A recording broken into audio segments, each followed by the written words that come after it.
Hey, it's Adam here, and you're watching The Culture Hack, where we're talking about how to create engaged workspaces that unlock the potential of your teams and drive your business forward in ways you've never seen. So stay tuned. Let's rock and roll. Let's rock and roll. Let's do it. Honorable David Walker, thanks so much for coming on the show. I really appreciate your time today. My pleasure, Adam. I've got your book here, of course. Oh, it's good. Oh, there you go. That looks familiar, although you need the latest version came out. Okay, you've got a new version. Yeah, I've got the 2020.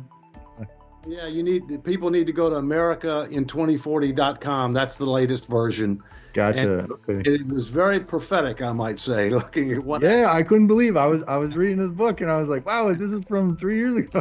Yeah, that's right. Very prophetic. And, yeah, I want to get into it and ask you about it, but I would be remiss if I didn't ask you about the $10 million a minute tour and the Rockstar bus and all that stuff you did in 2012. So, well, in 2012, I was running the Comeback America initiative, and I had a hypothesis. The hypothesis was the American people are a lot smarter than the politicians realize. They know you can't spend more money than you make, charge it to the credit card without having a day of reckoning. They're willing to accept tough choices on spending and revenues as long as it's part of a comprehensive goal-based plan consistent with principles and values that bring people together rather than divide them apart.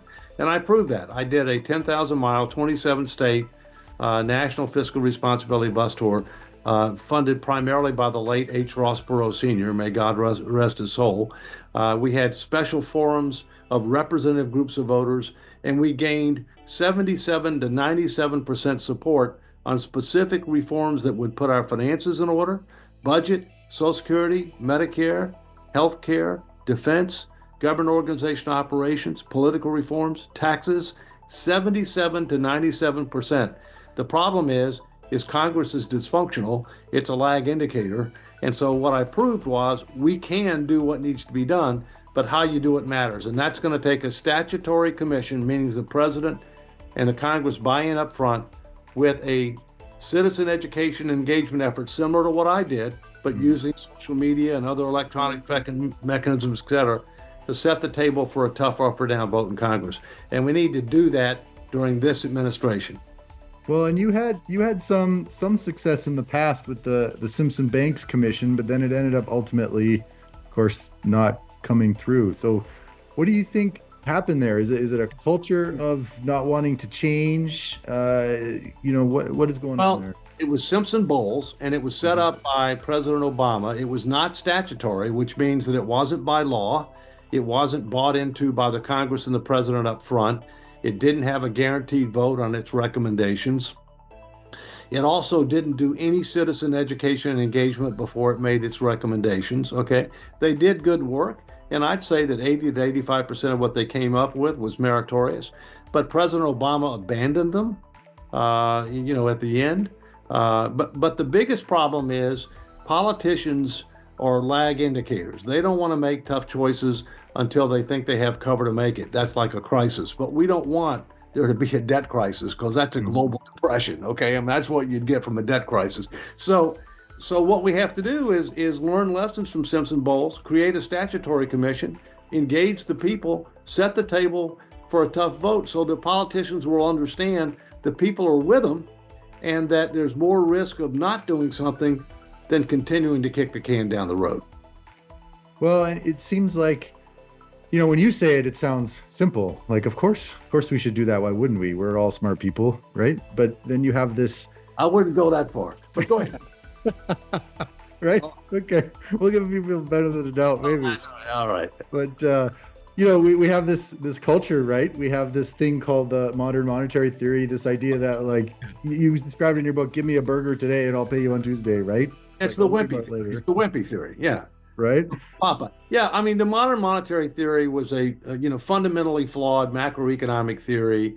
It was contrary to history, contrary to long-established economic theory, based on a flawed comparison to Japan. It said, deficits and debt don't matter as long as you can borrow in your own reserve currency, unless and until you have excess inflation. Well, guess what? For the first 2 years of the current administration, that was followed. It was followed by the president of Congress. It gave us massive excess inflation, all right? And so hopefully now that'll be cast into the dustbin of history, because it is fundamentally flawed and caused a lot of the excess inflation that we had.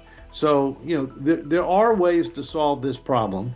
Doge is much needed and long overdue.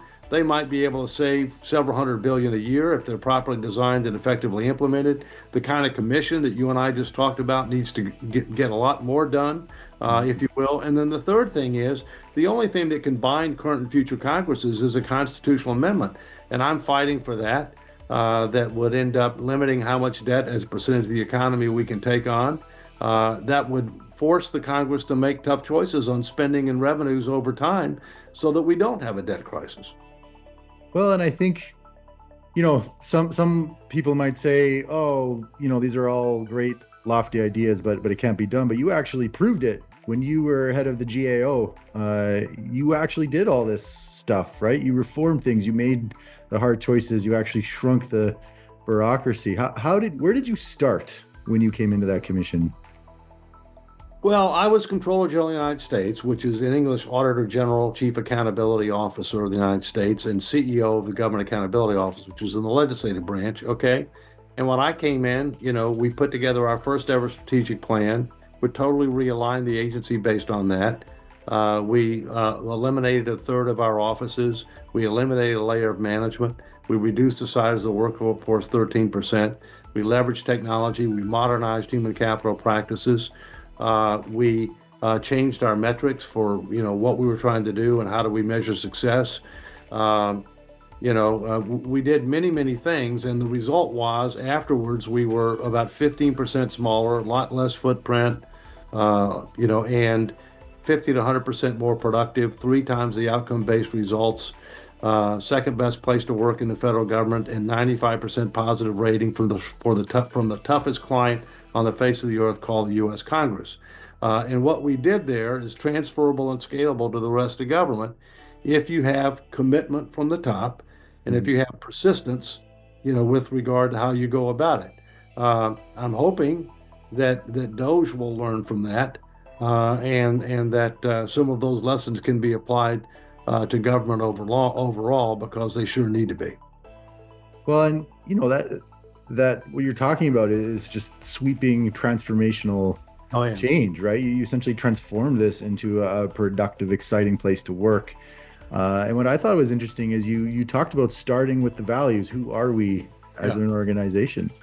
Well, that's right. I'm a big believer in core values. And in the case of GAO, its mission is to improve the performance and assure the accountability of government for the benefit of the American people. It helps the Congress oversee the executive branch. And so we came up with 3 core values, which are over the doors and throughout the building, called accountability, which is what we did, integrity is how we do it, and reliability is how we want our work to be received. So some people started calling me Air Walker, but that's a different story. I definitely couldn't jump as high as Michael Jordan. Okay, but you got a pair of Jordans somewhere out of this? I don't, but maybe I should. I feel like people. I don't think I'll probably jump as high as Michael. Yeah. Well, I don't know. In my mind, it seemed like you did some amazing things, made some pretty fantastic slam dunks. And it was a team effort. I was the leader. It wouldn't have happened if I didn't push it. But I had a lot of help, and my number 2, Gene Dodaro, who is now Comptroller General of the United States, although he's only got about 10 months left in his term, 10 or 11. Yeah. Right. Well, we're reaching the end of our time here. If anyone's watching and you haven't checked out David's book, America in 2040, Still a Superpower, definitely check it out. It will, I think, scare you, and it should.